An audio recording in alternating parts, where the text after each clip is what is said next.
Speaking of virtual reality, Half-Life Alyx has set the bar for what's possible in VR gaming, both from a quality and a financial standpoint. Now, the research firm SuperData estimates that 860,000 copies of Half-Life Alyx were sold, which is about $40 million in sales.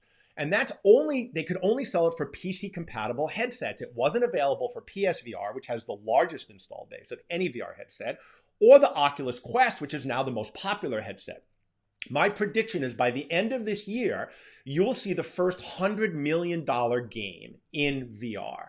Now, there's some big games coming out this year that I think are candidates for that title.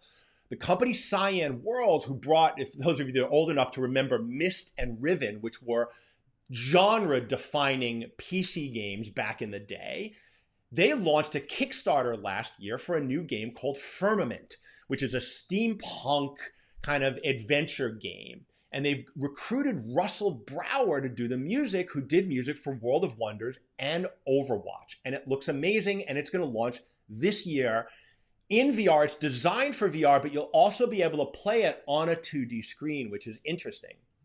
Now, Vertigo Games, which makes the wildly popular and probably first VR blockbuster game, Arizona Sunshine, has announced a new game called After the Fall. And it's a 4-player co-op zombie shooter that's staged in the 1980s, which everybody loves. And my hope is that they bring back Devo's energy domes as a way of protecting yourself from the virus. That would be amazing.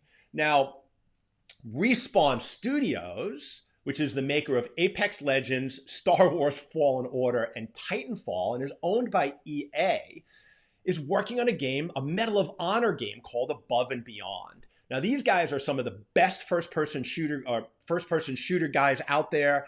They make amazing games.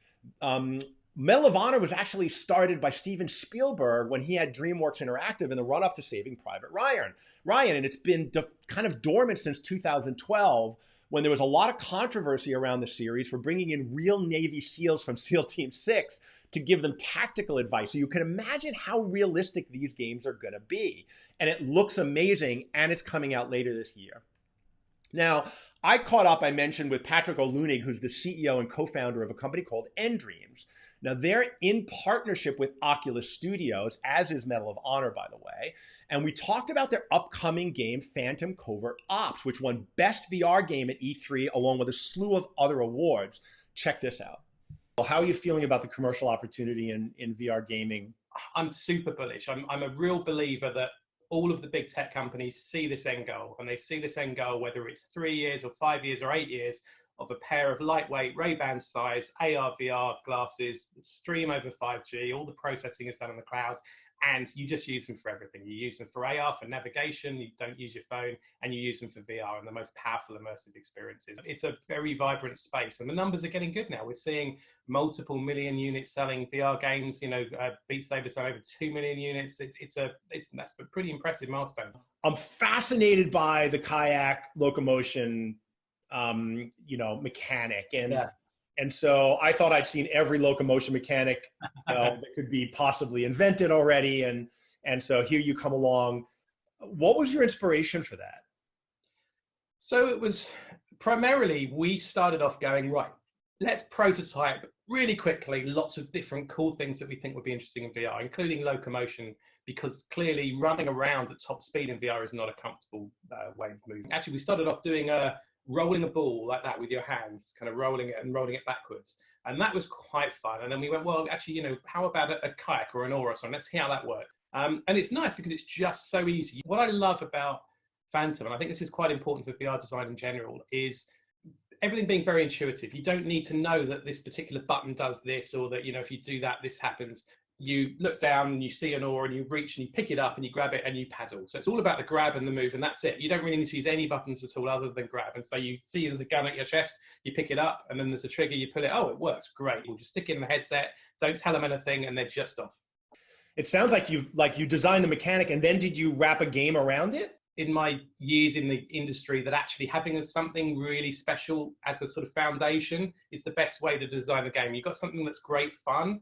Phantom, we had the navigation, the moving around, it just worked. And then we read about these Navy SEALs and sort of the SBS and these guys in World War II, and even now do go out in kayaks for missions because they're super silent. There's no engines. They're the best way to sneak into waterlogged places. So the whole game is set in this kind of Eastern European waterlogged base that this terrorist group have taken over, and there's water everywhere, so it's a perfect way to get around and navigate. That feeling of tension when you've got guards all around you and you're sneaking through in a stealth game is great. And we've tried to make it so that you get some action and you do get to shoot and go a bit crazy. It's hard if you do that. The very best way to play the game is to balance that with stealth and tension, and actually you can get through every level without killing an enemy, and it can be hard to do, but that's the ultimate way to play the game. Yeah. Now, how long is the game designed to be? I think it's 6 to 8 hours, depending on how long you play. There's quite a lot of replayability in there as well. So it's a proper game. There's a lot to it. And I know you can go back. In fact, we've got challenges in there, and I think there's DLC coming as well. Kind of the business environment now to build a game like this. What's it been like, and how's it been working with Oculus? We couldn't have done this game without them. The challenge we've got as a VR developer is that when we started this game, which was quite a long time ago, we could have afforded a game, maybe if we were funding it ourselves, an eighth of the size, a tenth of the size. So to make something that's properly high quality, and we wanted to demonstrate what we can do. We're aiming, we'll see where we do, but we want to get 9 out of 10 reviews if we can. We want this to be something really special, and that was the goal right from the beginning.